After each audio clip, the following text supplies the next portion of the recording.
Hey everyone, hopefully you guys are enjoying Monster Hunter in whichever fashion you're choosing to play it as.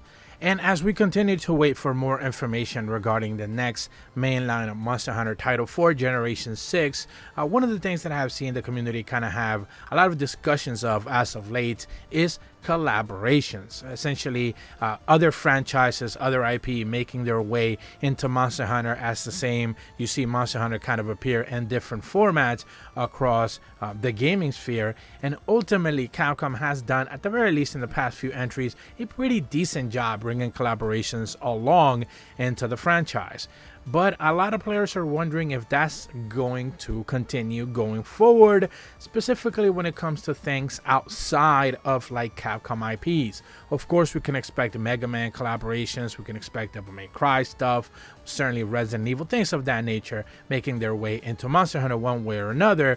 But when players are asking for specific collaborations, like we have seen, for example, with the Horizon franchise as a PlayStation exclusive game, and then expecting the next mainline Monster Hunter game to be, of course, available on Xbox, PC, and presumably, like I've talked about in multiple rumors video, the next Nintendo Switch or Switch 2, then it makes it a little bit more complicated. So today I kind of wanted to tackle a little bit of that, and especially after I got a quick inspiration from a Game Rant article where they talk about Monster Hunter and another similar game should continue doing collaborations in the future. Now I don't want to specifically just make this video about Monster Hunter collaborations with the Horizon franchise, but ultimately other IPs that Capcom doesn't necessarily control. Mainly collaborations with games across the PlayStation sphere of games and Nintendo, because remember that back in the 3DS games, Nintendo kept doing a lot of Monster Hunter collaborations. We saw like Link and Mario stuff making an appearance in Monster Hunter 3 and 4, but of course that never really happened in World for obvious reasons, and when it came to Rise and Sunbreak, that didn't happen either. So those console kind of like pseudo exclusive collaborations seem to be going away, and that's kind of like what I really wanted to discuss. In the article, they mentioned that one of the joys of keeping up with Monster Hunter is being able to participate in the collaboration events. Since Monster Hunter gained online functionality, it added plenty of content from other media as limited time rewards. From One Piece to other Capcom franchises, crossover weapons, armors, and even story scenarios have become a regular sight in Monster Hunter. During the tenure, Monster Hunter World went as far as adding Final Fantasy XIV's Behemoth and The Witcher 3 Legends as unique monsters, demonstrating the practice has still room to grow. Among Monster Hunter's more prolific collaborations were in Horizon Zero Dawn events, with one added Monster Hunter World and another one coming up in the early Iceborne expansions in life. These PS4 exclusive quests let players turn their hunter into Horizon's protagonist Aloy and use one of her tools. Not only did this promote Horizon Zero Dawn and its Frozen Wilds DLC, but it also capitalized on parallels between Horizon and Monster Hunter's gameplay. Monster Hunter Rise couldn't repeat the process with Horizon's Forbidden West thanks to launching on a Switch exclusive, but the next Monster Hunter installment could and should team up with Horizon again. And again, I don't really want to make this a Horizon thing, but expand the theme. We haven't necessarily seen, for example, Capcom do collaborations with things for like Xbox, for example, some Master Chief things, some Gears of Wars, Fable for sure, which is a game that's in desperate need of love, and certainly something that, you know, can be Monster Hunter to some degree. We just haven't seen those collaborations happen when it comes to Microsoft, but like I mentioned at the top of the video, we certainly have seen them happen when it comes to Nintendo, and more recently with PlayStation. And the Aloy collaborations in World and Iceborne were certainly something that stuck out for sure.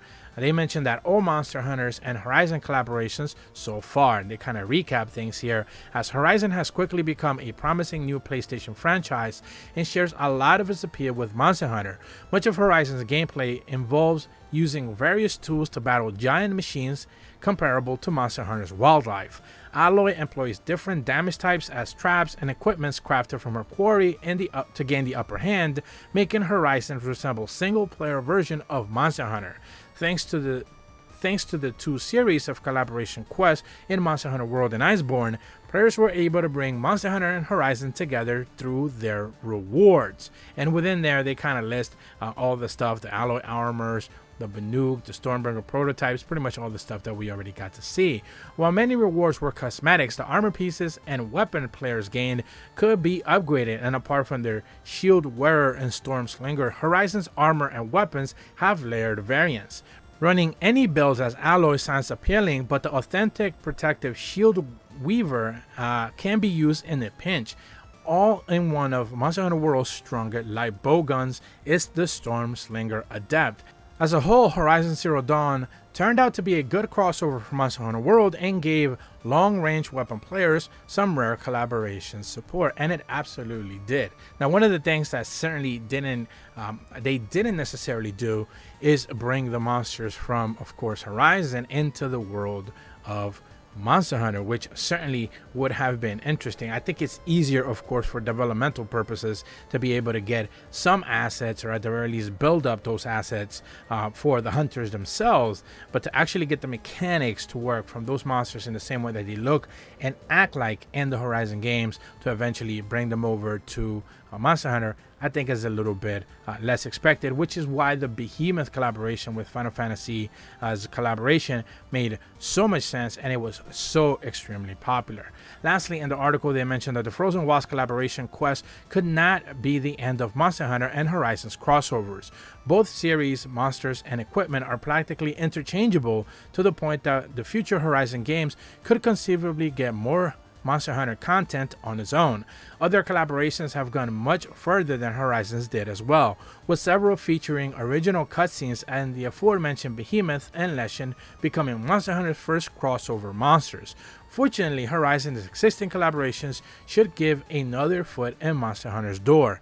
Ideally, the future of Monster Hunter and Horizon titles would synchronize their collaborations like Final Fantasy XIV and Monster Hunter World did.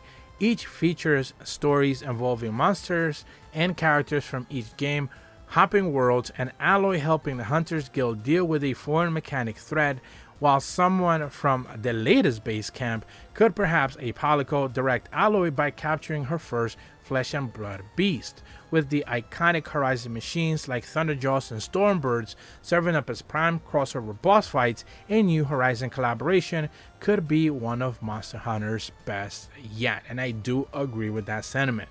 Bringing over the monsters would be fantastic, but like I mentioned in previous leaks video, when it comes to what we're talking about, what we can expect for Monster Hunter 6, they are going to continue to use the RE engine. I don't particularly know what Horizon is built upon, presumably Unreal Engine, so therefore it would make that work a little bit more daunting at the very least. Now, when it comes to Nintendo mainline collaborations like Mario or Luigi or Metroid or anything along those lines making an appearance as well, is probably going to be unexpected, or at the very least they will be console exclusive, which is a little bit of a bummer, but highly expected for sure.